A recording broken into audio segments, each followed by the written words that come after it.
व्यासपीठावरील सर्व उपस्थित मान्यवर आणि जमलेल्या बांधवांनो, भगिनींनो आणि मातांनो, बहुत दिनों के बाद जरा हिंदी की प्रैक्टिस बढ़ा रहा हूं, क्योंकि जैसे मैं अभी गाड़ी से उतर रहा था तो एक पल मेरे ध्यान में आया नहीं कि व्यक्ति है कौन। शक्ल तो देखी हुई है, पता चला चंद्रकांत जी आहे। आणि ते एवढ्यासाठी म्हटलं कारण मला आज सुद्धा चंद्रकांत जी आठवतात, ते दाढीवाले। मतलब आप सोचिए कितने सालों के बाद हम मिल रहे हैं। अभी अभी तो लगातार मिल रहे हैं, लेकिन इतने साल बीच में गुजर गए, क्यों गए पता नहीं। दुबे साहब भी बहुत सालों के बाद घर आए, राजेश जी पण तसे सगळे। पहले तो घर पे आना जाना था, बीच में पता नहीं क्यों क्या हुआ, आना ही बंद कर दिया। और अभी आपने जो बात कही कि आने वाली सरकार में हमें भी कुछ चाहिए, अरे आप साथ में रहेंगे तो देंगे ना, मेरे साथ रहेगा ही नहीं तो किसको दे दूं मैं। और पहले भी ऐसे नहीं, मेरे पिताजी ने उस वक्त भी कोशिश की थी, घनश्याम जी थे, अभी चंद्रकांत जी उस वक्त आप आते थे जरूर, राज्यसभा के मेंबर नहीं, चंद्रकांत जी रमेश जी आप आते थे जरूर, लेकिन शिवसेना में नहीं आते थे, घर जरूर आते थे। अभी तो खैर अपना गठबंधन ही हुआ है, महाविकास आघाड़ी। गठबंधन क्यों हुआ, कैसे हुआ, और दुबे साहब मैं आपको धन्यवाद देना चाहता हूं, क्योंकि जब अपनी तारीख तय हुई थी तब मैंने सोचा नहीं था कि अरे आजचा मुहूर्त हा शिवजयंतीचा मुहूर्त आहे, एक चांगला मुहूर्त आहे, शिवजयंतीचा मुहूर्त आहे। आणि ही तर गोष्ट सत्य है कि छत्रपति शिवाजी महाराज जी का राज्याभिषेक करने के लिए काशी से गागा भट्ट आए थे, तो अपना रिश्ता तो इतना पुराना है, इतना पुराना है। पण तेव्हा माझ्या एक गोष्ट माहिती नव्हतं कि इलेक्शन कमीशन बीच में अपना रिजल्ट सुनवा देगी। ठीक है, कल उन्होंने मेरा धनुष्यबाण छीन लिया, अब खुद प्रभु रामचंद्र मेरे साथ आ गए, आप ही ने दिए हैं। तो ऐसे होता रहता है, ये संजोग की बात है या पता इसके पीछे क्या राज है, लेकिन होता है, कभी कभी ऐसी बातें होती है। और मैंने तो कल रास्ते पे उतरकर चुनौती दी है, जिन लोगों ने मेरा पार्टी का नाम और धनुष्यबाण छीन लिया है उनको मैंने चुनौती दी है कि अगर आप मर्द हो, आप में हिम्मत हो है, तो आप मेरा चुराया हुआ धनुष्यबाण लेकर मेरे सामने आइए, मैं मेरी मशाल लेके सामने आता हूं, देखेंगे क्या होता है।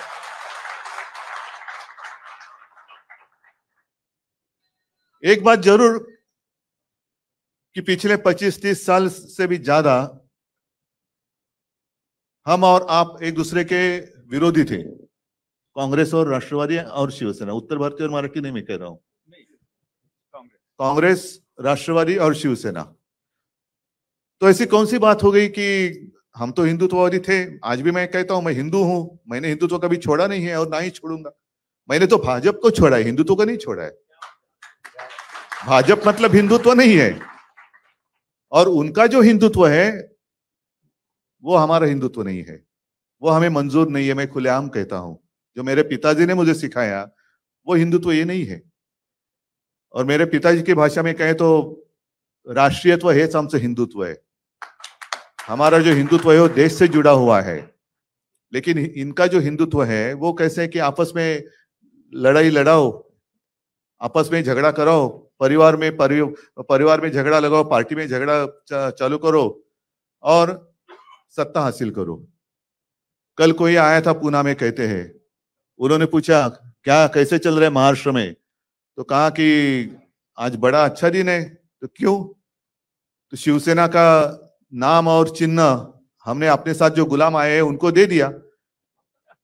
तो व्यक्ति बोले बहुत अच्छा, मोगैम्बो खुश हुआ। ये मोगैम्बो है, मिस्टर इंडिया अगर आप याद करें तो उसमें यही है ना, मोगैम्बो यही चाहता था कि देश में एक दूसरे के साथ लड़ाई हो जाए, लोग आपस में लड़ते रहे और वो लड़ाई में व्यस्त रहेंगे तो मैं राज करूंगा। यही तो है आज के मोगैम्बो, यही तो है। वो भले हिंदू हैं, लड़ो, हमारे साथ है, वही हमारे, वो हिंदू हो या कोई हो, कोई उसका उसमें फर्क नहीं पड़ता। आप हमारे पार्टी में आते हो तो ही हिंदू हैं, और नहीं है तो आपने हिंदुत्व छोड़ दिया। आप मुझे बताओ मैं तो जैसे आपने कहा इंतजार कर रहा हूँ बीकेसी में कब आप जनसभा करते हो। मुझे तो लोगों के सामने आना है, लोगों के बीच में आना है और पूछना है, बताओ मैंने क्या गलती की है। 2.5 साल मैं मुख्यमंत्री था, कहां मैंने भेद किया है? आपस में लड़ाई कभी मैंने करवाई है? कभी शिवसेना ने आपस में लड़ाई लगाई है, की है? कभी नहीं। दुख इस बात का होता है कि 92 93 की जो आपने जिक्र किया, तो यही तो मेरे शिवसैनिक हैं। आज अनिल परब है, वायकर है, विनायक जे ऋतुजाताई बसले त्यांचं तेव्हा रमेश होता, भाऊ कोरगावकर है, इकडे पण काही लोक असतील, ये तो हमारे सैनिक हैं जिन्होंने मुंबई को बचाया था। और आज जो हिंदुत्व की बात कर रहे हैं वो उस वक्त कहां थे? एड्रेस नॉट नोन, कहां गए पता नहीं। और आज बड़े सीना तान कर आ रहे, 56 इंच की छाती। अरे आपकी 56 इंच का जो सीना है उस वक्त कहां था? उसको तो पसीना आया था। आप कहते हैं 56 इंच का सीना, उस वक्त तो पसीना ही पसीना हुआ था। तो उस वक्त जिन्होंने मुंबई बचाई उनको आप अभी गुनहगार मान रहे हो। और मैं कांग्रेस के साथ गया, मैं नहीं गया, भाजपा ने मुझे ढकेला है, भाजपा ने मुझे ढकेला। और ये बात मैं दोहराना इसलिए चाहता हूं ताकि गलतफहमी आपके मन में ना रहे। 2014 में मैंने नहीं युति तोड़ी थी, भाजपा ने युति तोड़ी थी। और तब भी मैं हिंदू ही था ना,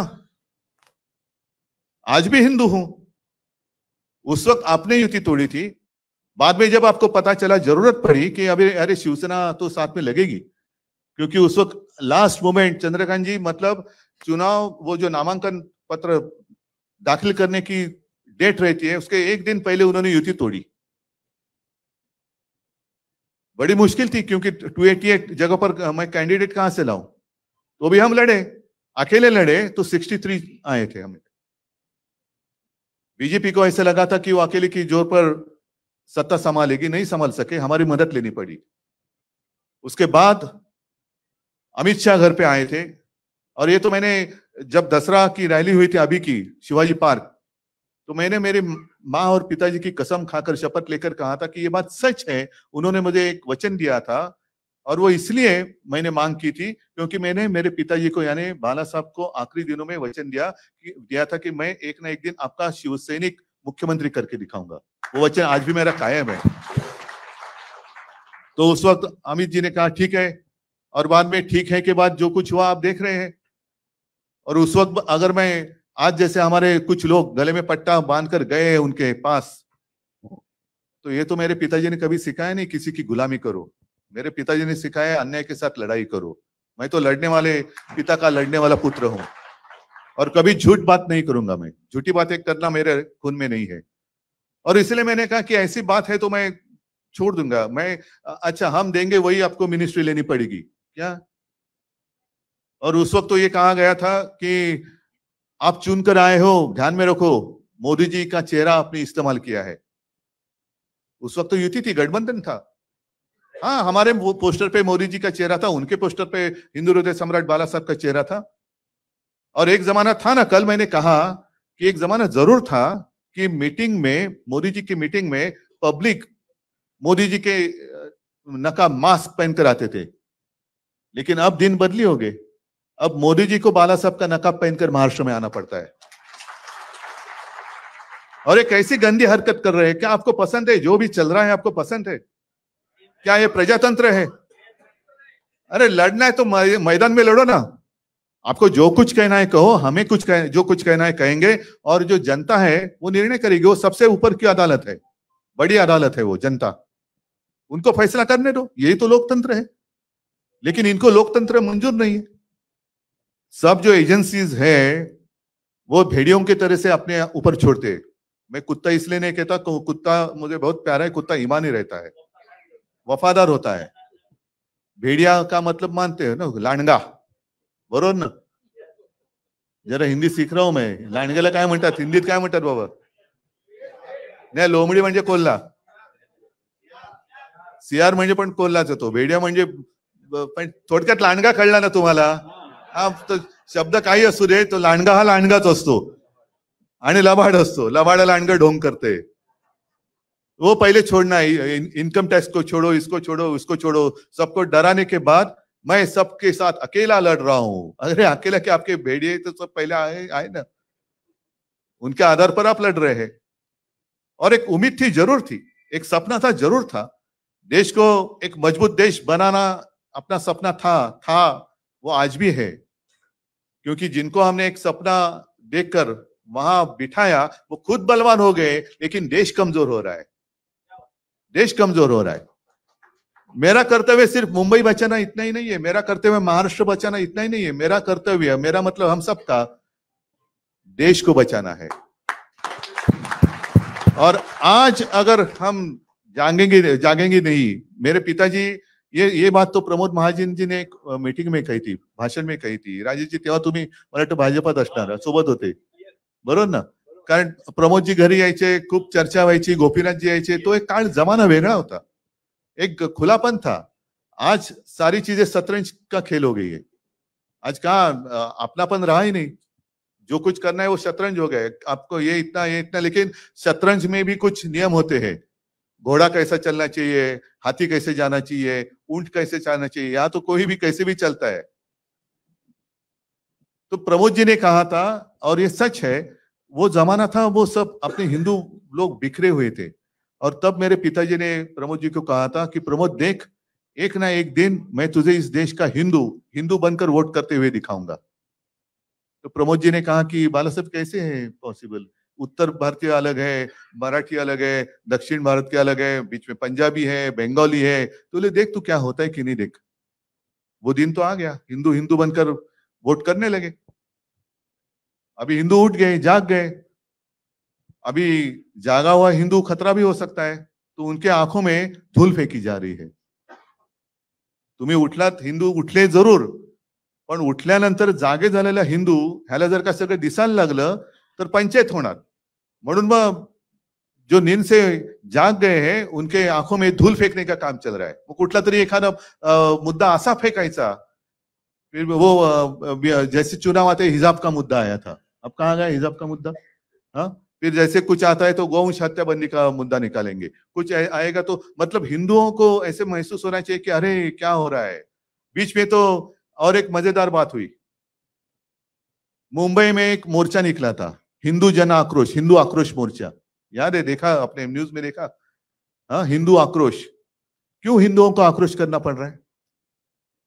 दुनिया का सबसे ताकतवर आदमी, देश का प्रधानमंत्री है 8 साल से, हिंदुत्ववादी है, हिंदू है, तो भी हिंदू आक्रोश कर रहे हैं। ये कौन सा हिंदुत्व है, ये कौन सा राज है, ये कौन सा रामराज है? और कांग्रेस का जब राज था तो आपको पता है एक नारा लगाया जाता था, इस्लाम खतरे में है। अब नारा बदली हो गया, अब हिंदू खतरे में है। तो किसका राज अच्छा था? नहीं, अभी सारे मुस्लिम भाई भी साथ में आ रहे, इसलिए ऐसे नहीं कहता कि वो खतरे में आना चाहिए। आपका और हमारा कोई झगड़ा है नहीं, ना उत्तर भारतीयों से है ना मुस्लिम लोगों से है। जो भी इस देश को अपना देश मानता है, अपनी मातृभूमि मानता है, और जैसे आपने कहा कि उत्तर प्रदेश तो आपकी मातृभूमि है, ये कर्मभूमि है, आपको आदर दिया है, तो इस देश के प्रति आपका एक कर्तव्य बनता है। तो यही है कि इस देश को अपने मातृभूमि मानने वाला हर कोई वो हमारा भाई है, वो हमारा भाई है। और आते आते मुझे थोड़ी देर हो गई इसलिए क्योंकि घर में भी कुछ उत्तर भारतीय आए थे, नहीं सच्चे आए थे, अलग, वो उत्तर प्रदेश से आए थे। आज ही के दिन, आज शाम को जा रहे, तो उन्होंने पूछा आप अगर होंगे तो हम मिलना चाहते, तो आइए। तो मैं यही उनको कह रहा था कि देखो हमारा हिंदू तो कैसा है, जो मेरे पिताजी ने हमें सिखाया। ये पिछले 3-4 सालों की बात है, आप भूल गए होंगे या आपने शायद पढ़ा भी नहीं होगा। एक अपना फौजी था कश्मीर में, वो छुट्टी लेकर घर जा रहा था परिवार को मिलने के लिए। जब आतंकवादियों को पता चला कि ये अभी छुट्टी लेकर अकेला जा रहा है, बीच में उसको किडनैप किया गया, त्याचे हालहाल केले, आणि कुछ दिनों के बाद एकदम छिन्न विछिन्न झालेलं त्याचं शरीर, उसका मृतदेह कहीं पे मिल गया। वो अपना था कि नहीं था, जिसने देश के लिए कुर्बानी दी है। अभी मैं अगर कहूं कि हाँ वो मेरा भाई था, तो आप बोलेंगे लेकिन आपको नाम पता है क्या है? उसका नाम था औरंगजेब। औरंगजेब होगा ना, मजहब से मुसलमान होगा, था ही। लेकिन उसने अपने देश के लिए कुर्बानी दी। भारत माता, जिसको भारत माता की जय कहते हैं, उसके लिए उसने अपनी जान तक दे दी। वो अपना भाई नहीं था, वो अपना भाई ही था। तो ये अगर हमारा हिंदुत्व है, अच्छा अगर मैं कांग्रेस के साथ गया तो हिंदुत्व को छोड़ दिया। अभी कल मोगैम्बो ने कहा कि ये मुख्यमंत्री पद के लिए कांग्रेस और राष्ट्रवादी के तलवे चाट रहे थे।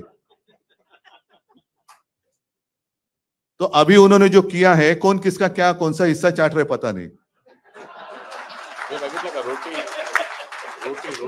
नाही सांगतो ना, हे रोटी बन आता ऐसे 2-4 दिवसापूर्वी मुझे भी वहां आमंत्रित किया गया था।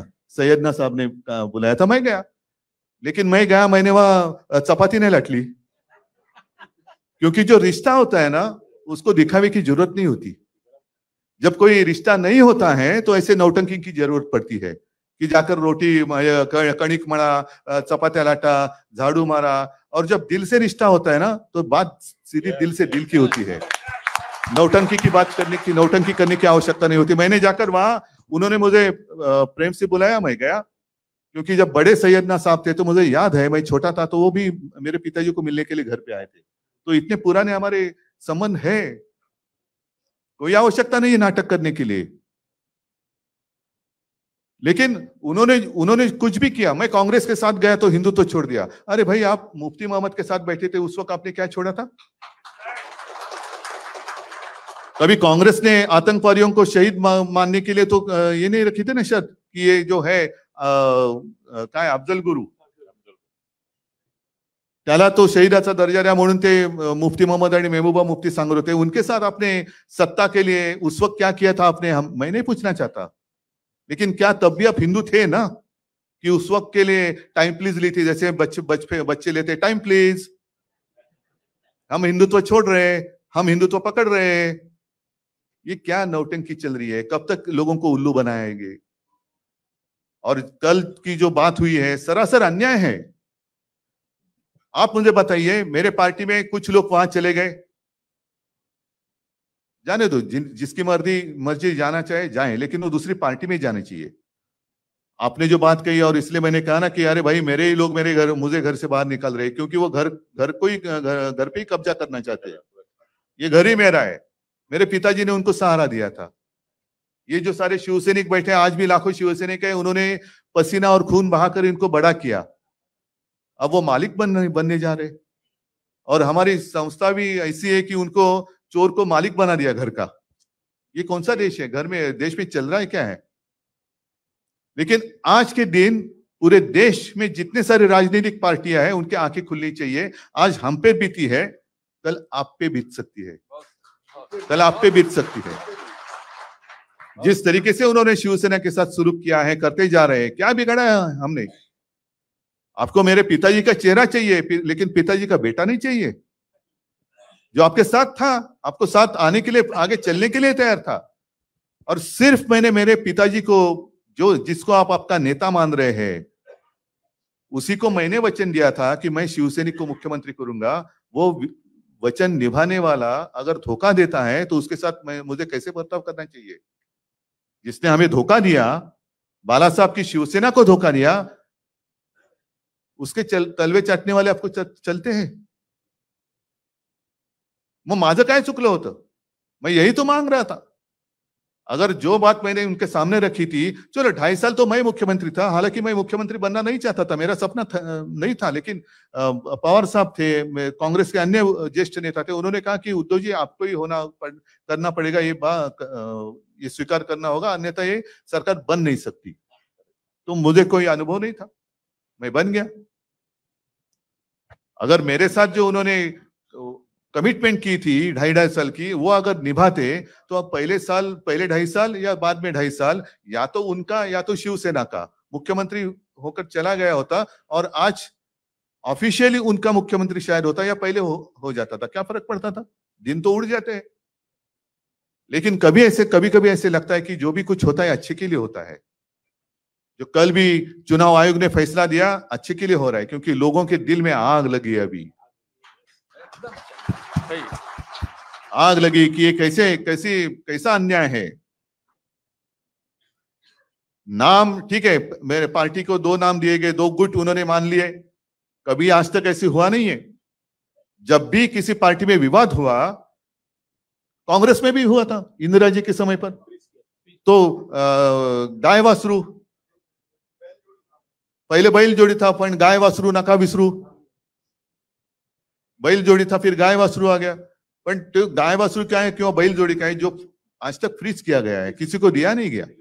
भले 2 कांग्रेस को मान्यता मिली, इंडिकेट सिंडिकेट, बाद में और सारे कांग्रेस निकली, लेकिन किसी को भी वो नाम और सिंबल नहीं दिया गया। तो आज भी मेरी अपेक्षा यही थी कि शायद उसी तरीके से कुछ करेंगे, उनका एक गुट और हमारा एक, जैसे उन्होंने वो मान्यता दी ना, त्यांनी नाव घेतलं होतं बाळासाहेबांची शिवसेना। मुझे नकाफी की जरूरत नहीं है, मैं सीधे नाम लेकर लोगों के सामने जा रहा हूं, क्योंकि मेरे पिताजी ने कहा है कि उद्धव तू जैसा है वैसे लोगों के सामने जा, लोग स्वीकार करेंगे या नकार देंगे। तो मैं तो सीधा नाम लेके जा रहा हूं, शिवसेना उद्धव बाळासाहेब ठाकरे है मंजूर, आ जाओ साथ। आपने धनुष्य बाण फ्रीज किया था, मैंने मशाल ले ली। अब शायद ये भी वो कर सकते, क्योंकि इतनी नीच और गंदी राजनीति कर रहे हैं कि शायद वो हमारी मशाल भी ले सकते हैं। तो चलो, आज मशाल दी है ना, हमने तो ली है। उन्होंने चोरी का धनुष्य बाण लेकर सामने आने की मैंने जो चुनौती दी है, हो जाने दो ना, क्यों डर रहे हैं आप? पूरी सत्ता ताकत आपके पास है, धनुष्य बाण भी आपके पास है। लेकिन जैसे मैंने कहा कि शायद आप धनुष्य बाण को चुरा सकते हैं, लेकिन ये लोगों के दिल में बैठा हुए राम को नहीं चुरा सकते आप। उनके दिल में जो बैठा हुआ राम है, उसके आशीर्वाद जब तक मेरे साथ है, तो भले धनुष्य बाण आपने चुरा लिया तो भी मेरा कुछ बिगड़ नहीं सकते। और अभी मुंबई को दासी बनाने की बात चल रही है। मुझे तो अभिमान है, पिछले 25 साल ऐसे नहीं कि मुझे उत्तर भारतीयों ने बिल्कुल वोट नहीं दिया, दिया ना, जरूर दिया। मराठी तो है ही, लेकिन उत्तर भारतीय भी लोग मेरे साथ रहे, गुजराती भी रहे, मुस्लिम लोग भी है। हमारे बेरामपाडा से त्याचं काय नाव आपलं, हाजी अली नगरसेवक आहे। म्हणजे आपण विचारच करू शकत नाही, अरे बेरामपाड्यात शिवसेनेचा नगरसेवक, अभी तो और अच्छी लीड से आएगा। अरुण खान आहे, त्याच अलीकडच्या पलीकडचा आहे, इकडचा तिकडचा, तर दिलेच होतं ना सगळ्यांनी सोबत। पण मुंबईला दासी बनवताना आपल्याला एक अभिमान या गोष्टीचा वाटलं पाहिजे की एक जमाना ऐसे था कि मुंबई डेफिसिट में थी 645 कोटी, और चंद्रकांत जी फिर 2012 से लगातार, रविंद्र वायकर जी भी थे, सुबोध कुमार होते, सगळ्यांनी सबने मिलकर जो कोशिश की, आज मुंबई की जो पूंजी है 70,000 करोड़ से भी ज्यादा बैंक में है। इसका अभिमान होना चाहिए कि नहीं होना चाहिए? हमारे प्रधानमंत्री आए और क्या उन्होंने कहा कि बैंक में पैसा रखकर विकास नहीं होता। ठीक है, बैंक में पैसा रखकर विकास नहीं होता, ये सिंपल बात क्या हमें समझ में नहीं आती, लेकिन पहले बजट या वो जो पूंजी है वो समझ तो लो क्या है। उसमें से 30-40% उसके ऊपर महापालिका का अधिकार ही नहीं है, क्योंकि उसमें राजेशजी तुम्ही पण होतात नगरसेवक, त्याच्यात बरेचसे हे जे पैसे आहेत ते कर्मचाऱ्यांचे आहेत, फंड आहेत, भविष्य निर्वाह निधी, ग्रॅच्युएटी असेल, पेन्शन असेल, हे असेल, ते असेल, मग काही कॉन्ट्रॅक्टरच्या ठेवी आहेत त्याच्यामध्ये जो बाद में वापस लौटाने पड़ते हैं। और बैंक में पैसा रखकर विकास नहीं होता, हमें मालूम है, लेकिन शायद आपको पता नहीं प्रधानमंत्री जी, मुंबई महापालिका जो कोस्टल रोड बना रही है वो उसी पैसे से बना रही है जिसके ऊपर टोल लगने वाला नहीं है। त्याला म्हणतात विकास। पण आता एफडी वरती यांचा ढाला घालतायत ते, एफडी तोड़ने की बात चल रही है। इसका मतलब यही है कि सारे के सारे देश में भिखारी बनकर मेरे दरवाजे के सामने खड़े रहने चाहिए। भिकेचा कटोरा घेऊन रोज तुम्हाला माझ्या दारासमोर उभं राहिलंच पाहिजे, यालाच म्हणतात हुकुमशाही। एक तो जीएसटी लगा दिया, जो मुंबई महापालिका और राज्य सरकार का डायरेक्ट इनकम जो था वो तो बंद कर दिया। और आपको याद होगा कि कोरोना के समय पर मैं और अजीत दादा पवार हमेशा कहते थे, आज की स्थिति पता नहीं मुझे, जब भी कभी पूछते थे हम हमारे फाइनेंस सेक्रेटरी को, साहब 20 करोड़ से ज्यादा ही केंद्र सरकार से जीएसटी आना बाकी है, जो हमें समय पर मिलना चाहिए। तो जसं पैसा बँकेत ठेवून विकास होत नाही, तसा राज्याचा आणि मुंबईचा पैसा केंद्राच्या खिशात ठेवून सुद्धा राज्याचा आणि मुंबईचा विकास नाही होणार। निदान मुंबईचं हक्काचं जे काय आहे, महाराष्ट्राच्या हक्काचं आहे ते तर द्या ना. हमें भीख नहीं चाहिए आपकी, दिल्ली की भीख नहीं चाहिए मुंबई को. मुंबई तो पसीना बहाने वाली नगरी है, पसीने की कमाई तो दे दो. आपको पसीना भी नहीं बहाना है. सारे उद्योग आप महाराष्ट्र से गुजरात लेके जा रहे हैं. सगळ्या गोष्टी मुंबईच्या बाहेर, महाराष्ट्राच्या बाहेर, आणि वरती येऊन उपकार केल्यासारखं काही तोंडावरती तुकडे फेकून जायचं आणि मुंबई आपली दाशी बनवायची. त्याच्या आड शिवसेना येते, उद्धव ठाकरे येते. खत्म कर दो इनको पॉलिटिकली. आपके ऊपर है. मी तुम्हाला सांगितलं, मला माझ्यासाठी तर काहीच मी मागत नाहीये. तुम्ही जेव्हा पब्लिक मीटिंग घ्याल, मी माझी दसरा मेळावा असतो तसंच आणखीन परत मीटिंग तर मी घेणारच आहे. मी तर लोकांवरती सांगणार आहे, मी तुम्हाला हवा असेल तर तुम्ही सोबत राहा. आज तर माझ्या हातात काहीच नाहीये माईक शिवाय. सिर्फ माइक है जिस माइक के माध्यम से मैं मेरे दिल की बात आपसे कह सकता हूँ. मन की बात नहीं, मेरे मन में कुछ और चलता होगा. मनातले मांडे आपण म्हणतो, पण मैं दिल की बात करने वाला हूं. दिल की बात करने वाला हूं. और इसलिए अगर साथ आना चाहते हैं तो साथ निभाना पड़ेगा. साथ निभाना पड़ेगा. हर संकट में साथ रहना होगा. हाथ उठा के बोलिए, हम तुम्हारे साथ.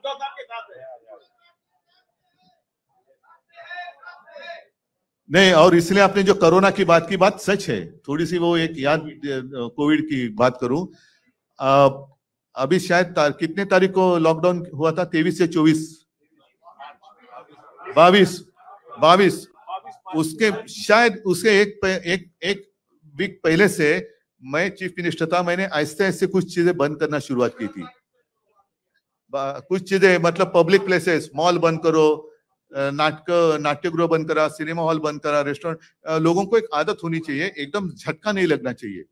और उस वक्त मैं लगातार केंद्र के साथ कांटेक्ट में था कि मैंने उनको कहा कि कुछ यहाँ बाहर से जो लोग आए हुए, उत्तर भारत से है या कहीं से भी है, वो घर लौटना चाहते हैं. उनको घर लौटने के लिए मुझे ट्रेन दे दो, मैं पैसे देने के लिए तैयार हूं. लेकिन उनको अगर वो घर जाना चाहते हैं तो घर जाने दीजिए. क्योंकि एक मानसिकता होती है, कुछ भी होता है तो अरे घर चलो भाई, घर चलो भाई. अरे घर चलो क्यों? यहाँ नहीं, घर जाएंगे. तो ठीक है ना, घर जाना चाहते हैं तो घर जाने. तो मुझे कहा गया कि नहीं उद्धव जी, अभी कैसे, अभी तो मुश्किल है. फिर लॉकडाउन हो गया. लॉकडाउन होने के बाद मैंने उस वक्त भी कहा था कि देखो, लॉ एंड ऑर्डर की सिचुएशन खराब हो सकती है. लोगों को ज्यादा समय तक मैं, ये कोई इमरजेंसी नहीं है कि लॉक करके, लॉकडाउन मतलब घर का दरवाजा लॉक करके उनको अंदर बंदी बनाए जाए, ऐसे नहीं है. तो नहीं, अभी नहीं. फिर जो हुआ, लोग बाहर निकले, तो भी मैंने आदेश दिए थे की जहां भी इनको अगर हम रोक कर उनकी निगाह, मतलब त्यांची निगराणी आपण चांगली ठेवू शकू ते करा. मग जवळपास 7.5 लाख लोकांना एक महीनाभर हम वो जहां भी रहे वहां कैंप बनाए, खाना तो दिया, साथ में डॉक्टर्स भी रखे. लेकिन फिर भी वो सारी इंसान है. एक दिन वो बांध भी टूट गया और लोग चल पड़े रास्ते पे, पटरी पर चलने लगे. 1-2 लोग तो ट्रेन के नीचे ऐसे कुछ बेचारे, उनकी जान भी गई. और तब भी मैंने, अनिल परब मंत्री थे, परिवहन मंत्री, अनिलला सांगितलं, म्हटलं अनिल सगळ्यांना एसटी दे आणि सगळ्या 7.5 लाख लोकांना त्यांच्या गावाच्या सीमेपर्यंत सोडलं. अनिल परबच मंत्री होते. 7.5 लाख लोगों को मैंने उनके गांव की सीमा तक छोड़ा. कुछ लोगों को उन्होंने कहा कि नहीं, हमें यहां तक छोड़ दो, फिर हम स्टेशन, रेलवे, महाराष्ट्र के बाहर हम रेलवे से जाएंगे. फिर ऐसे सारे लोगों को हमने किया, जो कुछ कर सकते थे किया. त्यावेळेला आम्ही हे बघितलं नव्हतं की, मी तर खरं सगळ्यांना सांगत होतो की आप कहीं जाइए मत, आप यहीं पे रहिए, कुछ नहीं होगा, हम आपका ख्याल रखेंगे. नहीं, लेकिन हमें घर जाने दो. तो ठीक है, आपकी मर्जी. आता त्यावेळेला घरी गेल्यानंतर वो भी एक वीडियो आए थे, पूरे लोग रास्ते पे रुके हुए हैं और पानी भी नहीं पीने के लिए, कुछ नहीं, ये नहीं, वो नहीं. वो बोल रहे थे इससे अच्छा तो महाराष्ट्र था. तो ये बात है. तो यही मैं कहता हूं कि हम साथ में रह रहे, तो सुख में और दुख में हम साथ, एक दूसरे के साथ रहे. आणि दुबेजी, तुम्ही जे सांगितलं, आता कोणी तुम्ही बोललात ना, पवार साहब के यहाँ बैठे थे और उन्होंने, दुबे जी ने कहा कि उम्र का कोई ये नहीं है. और ये सच है. मेरे पिताजी कहा करते थे कि उम्र किसी के हाथ में नहीं है. माणूस वयाने मोठा होतो, पण तो वयाने मोठा झाला तरी मनाने खचला की तो वृद्ध होतो. तो आज भी दुबे साहब तो यंग है, काम करने की हिम्मत है, एक जिद्द आहे. आणि आमचं आता चांगलं जुळलंय महाविकास आघाडीचं. त्याच्यामुळे पवार साहेबांना सांगतो इनको भी कुछ जिम्मेदारी दे दो. वैसे कोई ऐसे नहीं कि वो अपनी जिम्मेदारी लेकर, अभी ये तो सारी मीटिंग उन्होंने ही तो की, मैंने नहीं कुछ उनको कहा था. तो वो ऐसे नहीं कि जिम्मेदारी नहीं तो मैं क्या करूं. तो वो बोले आप जिम्मेदारी दे दो या नहीं दे दो, मैं तो मेरा कर्तव्य करते रहूंगा.